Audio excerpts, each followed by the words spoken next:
유인촌 장관이 그랬어요? 블랙리스트와 나는 상관없다. 네, 그래서 제가 어제 좀 화가 나가지고요. 네, 조사해봤어요? 예, 최소한의 양심 갖고 살자. 근데 이게 그 문체부 장관인데 상관없을 수가 있을까요? 없죠. 상관 없을 수가 없죠. 그러니까 네. 주도적으로 역할을 하지 않았을까요? 그리고 고라니 시장으로 진짜 방청객 같아요. 아니 근데 좀 이따 네. 아주 맹활약을 하신대요. 아니야. 네. 아니 근데 이게 특히 저는 옛날에 사업할 때 간접적으로 유인촌 장관하고 연루가 돼갖고 같이 하려고 했었어요. 이게 무슨 장관 시어터 시절에요? 아니 장관 전에. 예, 시어터 하잖아요 네. 이분이. 저도 이제 그거로 영어 사업을 할 때 시어터하고 연관되는 사업을 하려고 했는데 그때 저는 이미 이분의 캐릭터에 대해서 잘 알아요. 이렇게 모르고 일이 진행되는 거예요. 은근 꼼꼼해요. 그러니까 MB하고 친해진 거예요. 꼼꼼한 사람끼리. 그런데요, 이분이 이렇게 얘기를 했어요. MB 블랙리스트와 관련하여 언론과 인터뷰를 하였습니다. 해서 내가 문체부 장관으로 있을 때 문화예술계를 겨냥한 그런 리스트는 없었다. 요새 세상이 바뀌니까 그러겠구나 생각한다. 이렇게 얘기를 했습니다. 그리고 배제하거나 지원을 한다는 게 누구를 콕 집어 쪽집게처럼 되는 일이 아니다. 당시 지원 현황 같은 거 보면 금방 나온다. 우리는 그런 차별을 한 적이 없다. 이렇게 얘기를 했고요. 근데 차별하는 거 좀 좋아하시는 분 같은데? 네, 그런데 또 고백도 했어요. 뭐라고요? 자기가 MB 정부 시절 기관장, 그러니까 뭐 노무현 정권에서 임명됐던 문체부 산하 공공기관장이 있잖아요. 예. 그 사퇴 발언으로 공개 사과한 일이 있는데 요걸 지칭해서 그게 문제였지 현장에 있던 문화예술인들과는 관계가 좋았다. 현장의 문화예술인과 관계가 안 좋아서 문체부 앞에 가서 문화예술인들이 유인촌 장관에 대해서 시위도 하고 막 그랬잖아요. 당시에. 그렇죠. 그러니까 개가 웃고 소가 웃을 일이다. 예. 이렇게 지금 분위기가 그렇습니다. 공연예술인 노동조합도 진상규명해라, 철저하게 조사해라라고. 예. 한일종합회 갖고도 막 항의, 학생들도 항의하고 그랬었잖아요. 근데 이게 밝혀야 될 필요가 있는 게 구조의 문제를 생각해 볼 수 있을 것 같아요. 왜냐하면 박 전 대통령 같은 경우 블랙리스트가 운영된 게 비서실에서 나와서 청와대가 했고 구체적인 명단을 파악하는 것은 문체부의 일이었거든요. 그러니까 비슷한 구조가 혹시 이명박 정권 때도 그렇게 가지 않았을까. 이게 짐작할 수 있는 거잖아요. 그래서 확인을 해봐야 되는 게 꼭 문체부에는 이런 구조라면 지금 보면 사실 원세훈 전 원장이 벌였던 일이나 그 이후에 벌였던 박 전 정권에서 이 비슷해 보이는 부분들이 많아서 이것도 사실은 좀 수사를 해봐야 돼요. 아니 이게요 정말 가슴 확인이 아픈, 되었습니다. 예, 가슴 아픈 일이에요. 보니 탈러의 It's Her Take. 가슴 아픈 일이다. MB 블랙리스트 관련해서 얘기를 좀 나눠보겠습니다. 이 블랙리스트 파문이 계속해서 이어지고 있는데 MB 정부에서 3년 동안 문체부 장관을 맡았던 유인촌 씨가 이제 본인이 장관으로 있을 때 그런 리스트는 존재하지 않았다라는 주장을 했다고 하는데 주장이야 뭐. 그러니까 안 했다고 하지 뭐 했다고 하겠어요. 그러니까 누구나 아무나 할 수 있죠. 박근혜도 지 잘못 없다고 지금까지 얘기하고 최순실도 지금까지 그렇게 얘기하고 있어. 조윤선도 안 했다고 했어요. 김기춘이 지금 빵에 들어갔는데도 앉아 그러잖아. 뭐 어떻게 증거 다 있는데도 아니라 그러면 아닌 거지 뭐. 그러니까 뭐 일단 MB 정부 5년 동안 이 유인촌은 문체부 장관부터 청와대 문화특별보좌관 막판에는 예술의 전당 이사장까지. 저는 이렇게 봐요. 저는 솔직히 반반이에요. 다 했어. 그러니까 이 유인촌이가 이 블랙리스트에 관여했을까 아니까 반반인데 50대 50인데 왜 그러냐면 일단 유인촌이요 이명박 정부 출범하고 맨 처음부터 온갖 나쁜 짓을 다 했어.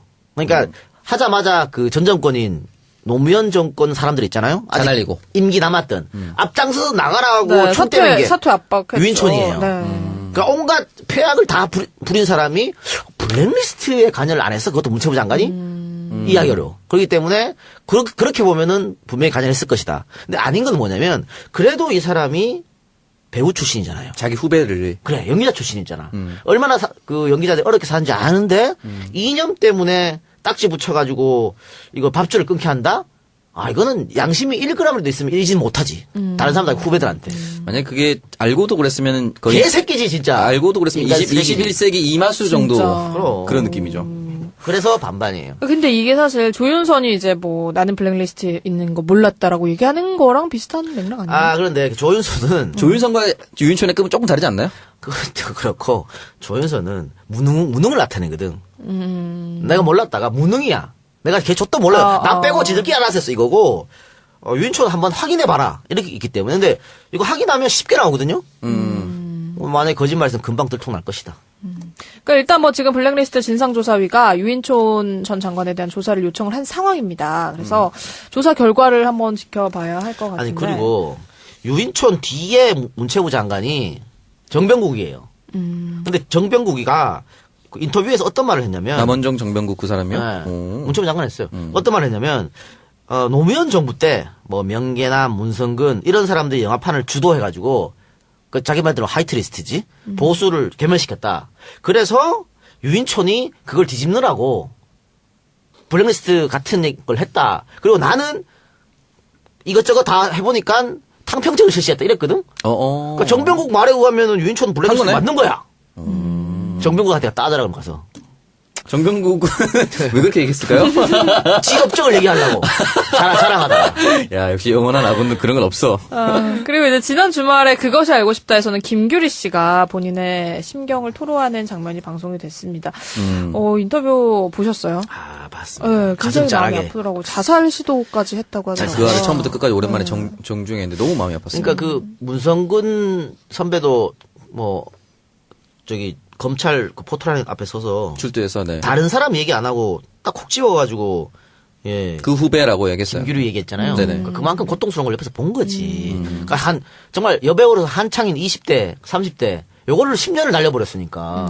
그리고 얼마나 그 악플에 시달렸으면은 자살을 시도했다 그래요. 그러니까요. 그런 얘기 나오잖아. 죽어라 그래서 한번 시도했다고.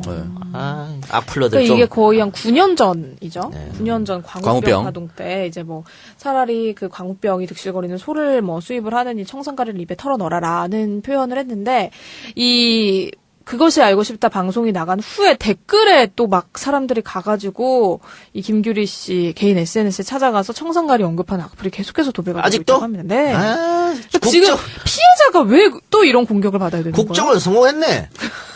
국정원의 계략이 바로 이런 거였거든. 아니, 임금이 아직도 지급이 되는 건가요? 아니면 그냥 진짜 그들의 의도대로 조화가 된 거네. 국정원의 의도대로 딱 되는 거예요. 이미지 비하시키고, 이미지 깎아내리고, 다른 거 다 없애고, 딱 저것만 청산가리만 남게 만들어가지고, 악플 달게 하는 거잖아. 맞아요. 지금도 하고 있다니까.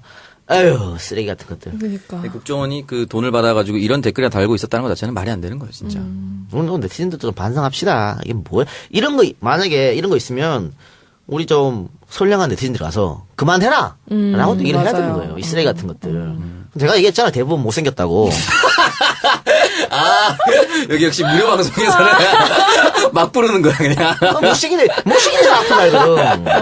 근데 맞는 말인 것 같아요. 순간 논리적인 얘기 한 줄 알고 내가. 연구 결과가 몇 개 있어. 못생긴 사람이 악플 난다는. 아, 진짜? 국내도 있고 국외도 있어요. 뭔가 이 못생김으로 인해 본인이 받았던 그런 피해를 그런 연구 도대체 누가 하는 거예요? 잘생긴 있다니까. 연구자들이 하는 거예요? 이해를 못하겠네. 네. 그래서 이 김규리 씨가 SNS를 통해서도 이제 본인이 9년 전에 올렸던 광우병 관련 글을 한 번 더 올렸어요. 그러면서 더 이상 이런 상황이 되풀이되지 않았으면 좋겠다라는 글을 같이 올렸는데 좀 김규리 씨도 더 이상의 피해를 받지 않았으면 좋겠어요. 피해자가 또 한 번 사과하는 경우가 어디 있어. 그러니까. 씨발. 그리고 많은 사람들이 그 피디수첩 광우병 얘기하고 나서 아무것도 달라진 게 없고 고기 잘만 먹는다라고 하시는데 아니에요. 바뀐 거 많아요. 30개월 이상 소 수입 금지가 됐고 그게 아니었으면 30개월 다 들어왔어. 특정 위험물질 수입이 제한됐습니다. 그게 들어왔을 때는 어떻게 될지 모르는 거예요. 네. 맞아요. 그렇게 돼서 바뀐 게 분명히 있기 때문에 그럼요. 이게 무슨 뭐 어떤 애들은 무슨 광우병 선동이라고 하는데 말도 안 되는 얘기입니다. 그리고요. 저는 미국산 안 먹어요. 한우만 먹어요. 아, 짜증나. 나 호주산. 나는 국내산만 먹는다. 전 한우도 일본 친일파입니다. 와규 먹습니다. 와규 맛있더라고요. 와규 네. 맛있어요. 네, 그래서 뭐 진짜 이런 사실 그때 광우병 파동 이후에 우리가 또 얻은 것도 많은 만큼 이렇게 악플 달고 이런 사람들도 그 혜택을 같이 봤을 거 아니야. 나는 화가 나. 아, 그럼요. 그 사람들도 위험할 수 있었던 너네 물질 가서 수입자들은 안 30개월 먹잖아. 이상 그 먹어. 그러니까 전 세계 30개월 이상 받는 나라가 어디 있어? 그러니까요. 없어요. 그 이후에 FTA 체결했던 중국은 20몇 개월로 줄였어요. 그만큼 거기에 민감하다는 거예요. 호구짓을 하니까 호구짓 하지 말라고 사람들이 나온 거지. 그럼요. 그리고 이제 김광석 씨 죽음 관련된 의혹 얘기를 좀 해보도록 하겠습니다. 이분에 대한 죽음 관련 의혹이 재조명되면서 서혜준 씨에 대한 의혹도 지금 같이 제기가 되고 있는 상황이거든요. 특히 딸 사망 관련한 의혹 제기와 보도들에 대해서 법적 대응을 예고를 했거든요. 제가 봤을 때는요. 근데 지금 서해순 씨가 지금 이제 모습을 드러내야 되는 상황 아닌가요? 이제 우리 녹음할 때 지금쯤 드러냈겠네요. JTBC 손석희 사장과 마주하고 뉴스룸에 있어요. 나올 건데 뉴스룸에 나와 가지고 글쎄 손석희한테 털릴 확률은 높지 않나. 예전에 기억나시죠? 김무성 대표가 이제 대통령 출마 안 한다고 해서 했을 때 손석희 총리 의원 내각제가 아니라 총리 하려고 했던 거 아니냐 동공지진이 일어났다. 네. 박근혜도 한번 당했죠. 저랑 지금 싸우자는 의미는. 그리고 이 여성이 지금 말이죠. 인권위에 진정을 했어요. 그리고 인권위에 진정을 하고 법적 대응을 예고로 끝날 것이다. 예고만 하고 그럼 하지 않는다 법적 대응. 나한테 만약에 어떤 기자가 이따우 명예훼손 허위사실 유포하잖아요? 뭐 바로 경찰서 달려가지. 하나하나 건 바이 건으로 달아버릴 거야. 아니야? 그런데 법적 고발을 하지 않고 인권위에 왜 진정을 해? 이상하잖아.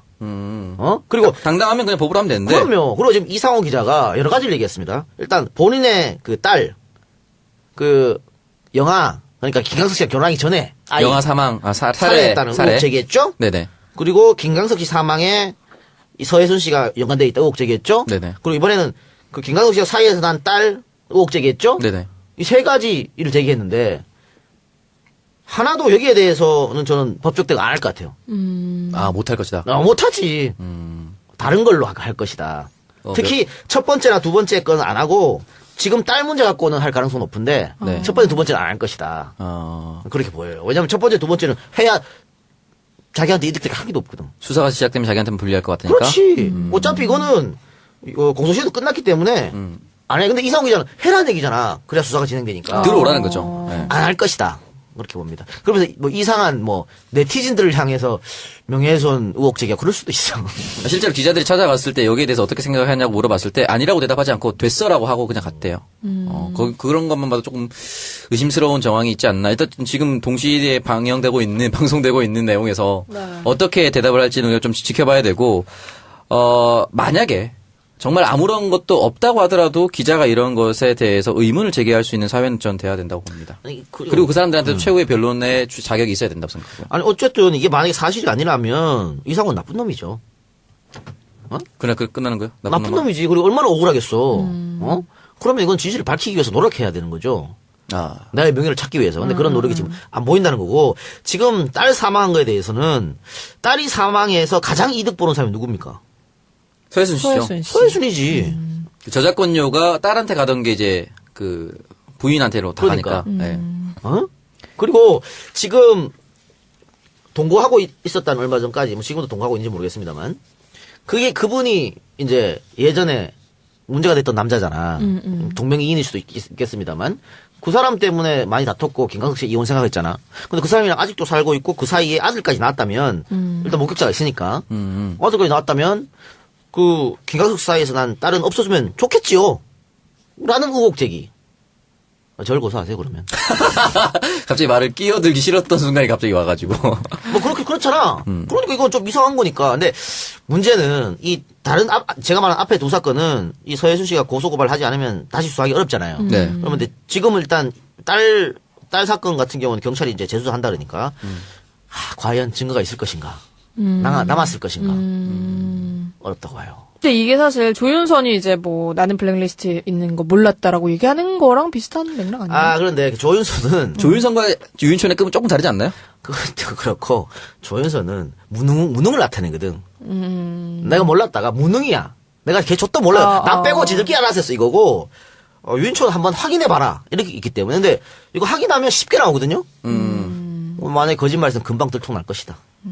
그러니까 일단 뭐 지금 블랙리스트 진상조사위가 유인촌 전 장관에 대한 조사를 요청을 한 상황입니다. 그래서 조사 결과를 한번 지켜봐야 할 것 같은데. 아니 그리고 유인촌 뒤에 문체부 장관이 정병국이에요. 근데 정병국이가 그 인터뷰에서 어떤 말을 했냐면, 남원정 정병국 그 사람이요? 네, 오. 문체부 장관 했어요. 어떤 말을 했냐면 노무현 정부 때 뭐 명계남, 문성근 이런 사람들이 영화판을 주도해가지고 그 자기 말대로 하이트리스트지 보수를 괴멸시켰다. 그래서 유인촌이 그걸 뒤집느라고 블랙리스트 같은 걸 했다. 그리고 나는 이것저것 다 해보니까 문체부 장관부터 청와대 문화특별보좌관, 막판에는 예술의 전당 이사장까지. 저는 이렇게 봐요. 저는 솔직히 반반이에요. 다 했어. 그러니까 이 유인촌이가 이 블랙리스트에 관여했을까 아닐까 반반인데 50대 50인데 왜 그러냐면 일단 유인촌이요 이명박 정부 출범하고 맨 처음부터 온갖 나쁜 짓을 다 했어. 그러니까 하자마자 그 전 정권인 노무현 정권 사람들 있잖아요. 아직 다 날리고. 임기 남았던 앞장서서 나가라고 네, 촉대는 게 사퇴 압박했죠. 유인촌이에요. 네. 그러니까 온갖 폐악을 다 부린 사람이 블랙리스트에 관여를 안 해서 그것도 문체부 장관이 이해하기 어려워. 그렇기 때문에 그렇게 보면은 분명히 관여했을 것이다. 근데 아닌 건 뭐냐면 그래도 이 사람이 배우 출신이잖아요. 자기 후배를. 그래 연기자 출신이잖아. 얼마나 그 연기자들이 어렵게 사는지 아는데 이념 때문에 딱지 붙여가지고 이거 밥줄을 끊게 한다? 아 이거는 양심이 1g이라도 있으면 이러지는 못하지. 다른 사람들 후배들한테. 만약 그게 알고도 그랬으면은 거의 개새끼지 진짜. 알고도 그랬으면 인간 21세기 이마수 정도 진짜. 그럼. 그런 느낌이죠. 그래서 반반이에요. 왜냐하면 박 전 대통령 같은 경우 블랙리스트가 운영된 게 비서실에서 나와서 청와대가 했고 구체적인 명단을 파악하는 것은 사실 문체부의 일이었거든요. 그러니까 비슷한 구조가 혹시 이명박 정권 때도 그렇게 가지 않았을까 이게 짐작할 수 있는 거잖아요. 그래서 확인을 해봐야 되는 게 꼭 문체부에는 이런 구조라면 지금 보면 사실 원세훈 전 원장이 벌였던 일이나 그 이후에 벌였던 박 전 정권에서 이 비슷해 보이는 부분들이 많아서 이것도 사실은 좀 수사를 해봐야 돼요. 아니 이게요 정말 가슴 확인이 아픈, 되었습니다. 예, 가슴 아픈 일이에요. 보니 탈러의 It's Her Take. 가슴 아픈 일이다. MB 블랙리스트 관련해서 얘기를 좀 나눠보겠습니다. 이 블랙리스트 파문이 계속해서 이어지고 있는데 MB 정부에서 3년 동안 문체부 장관을 맡았던 유인촌 씨가 이제 본인이 장관으로 있을 때 그런 리스트는 존재하지 않았다라는 주장을 했다고 하는데 아 주장이야 뭐. 그러니까 안 했다고 하지 뭐 했다고 하겠어요. 그러니까 누구나 아무나 할 수 있죠. 박근혜도 지 잘못 없다고 지금까지 얘기하고 최순실도 지금까지 그렇게 얘기하고 있어. 조윤선도 안 했다고 했어요. 김기춘이 지금 빵에 들어갔는데도 앉아 그러잖아. 뭐 어떻게 증거 다 있는데도 아니라 그러면 아닌 거지 뭐. 그러니까 뭐 일단 MB 정부 5년 동안 이 유인촌은 문화예술계를 겨냥한 그런 리스트는 없었다. 요새 세상이 바뀌니까 그러겠구나 생각한다. 이렇게 얘기를 했습니다. 그리고 배제하거나 지원을 한다는 게 누구를 콕 집어 쪽집게처럼 되는 일이 아니다. 당시 지원 현황 같은 거 보면 금방 나온다. 우리는 그런 차별을 한 적이 없다. 이렇게 얘기를 했고요. 근데 차별하는 거 좀 좋아하시는 분 같은데? 예, 그런데 또 고백도 했어요. 뭐라고요? 자기가 MB 정부 시절 기관장, 그러니까 뭐 노무현 정권에서 임명됐던 문체부 산하 공공기관장이 있잖아요. 예. 그 사퇴 발언으로 공개 사과한 일이 있는데 요걸 지칭해서 그게 문제였지 현장에 있던 문화예술인들과는 관계가 좋았다. 현장의 문화예술인과 관계가 안 좋아서 문체부 앞에 가서 문화예술인들이 유인촌 장관에 대해서 시위도 하고 막 그랬잖아요. 예. 당시에. 그렇죠. 그러니까 개가 웃고 소가 웃을 일이다. 예. 이렇게 지금 분위기가 그렇습니다. 공연예술인 노동조합도 진상규명해라, 철저하게 조사해라라고. 예. 한일종합회 갖고도 막 항의, 학생들도 항의하고 그랬었잖아요. 근데 이게 밝혀야 될 필요가 있는 게 구조의 문제를 생각해 볼 수 있을 것 같아요. 유인촌 장관이 그랬어요? 블랙리스트와 나는 상관없다. 네, 그래서 제가 어제 좀 화가 나가지고요. 네, 조사해봤어요? 예, 최소한의 양심 갖고 오. 살자. 근데 이게 그 문체부 장관인데 상관없을 수가 있을까요? 없죠. 상관이 없을 수가 없죠. 그러니까 네. 주도적으로 역할을 하지 않았을까요? 그리고 고라니 기장을 오늘 진짜 방청객 같아요. 아니 근데 좀 이따 예. 아주 맹활약을 하신다. 아니야. 네. 아니 근데 이게 특히 저는 옛날에 사업할 때 간접적으로 유인촌 장관하고 연루가 돼갖고 같이 하려고 했었어요. 이게 무슨 장관 시어터 시절에요? 아니 장관 전에. 전에? 예, 시어터 하잖아요, 네. 이분이. 저도 이제 그거로 영어 사업을 할 때 시어터하고 연관되는 사업을 하려고 했는데 그때 저는 이미 이분의 캐릭터에 대해서 잘 알아요. 이렇게 모르고 일이 진행되는 거예요. 은근 꼼꼼해요. 그러니까 MB하고 친해진 거예요. 꼼꼼한 사람끼리.